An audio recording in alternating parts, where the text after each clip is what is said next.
everyone and welcome. In today's video I'm going to walk you through how to convert tax to subtax on Wrike. Now let's say you have a tax before, but now you want to make it into a subtax. You have something bigger than that. So what do? Number one, you need to find the tax you want to convert into a subtax, and then you can click and hold the tax you want to convert, drag and drop the tax underneath the tax that will become its parent tax. In other words, you're changing a parent tax into a subtax. That's it. That's all it takes. Once you locate the tax, drag and drop it under the parent tax. The tax will now appear as a subtax under the parent tax. That's all. Now let's look at some important notice. Visual cue. You see, when you hover over the parent tax, you see a subtle visual cue indicating where you can drop the tax to make it a subtax. That's very helpful. Next, indentation. You see, subtax will be visibly indented beneath their parent tax in the tax list.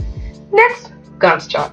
In the Gantt chart view, subtax will be visually connected to their parent tax with a dependency line.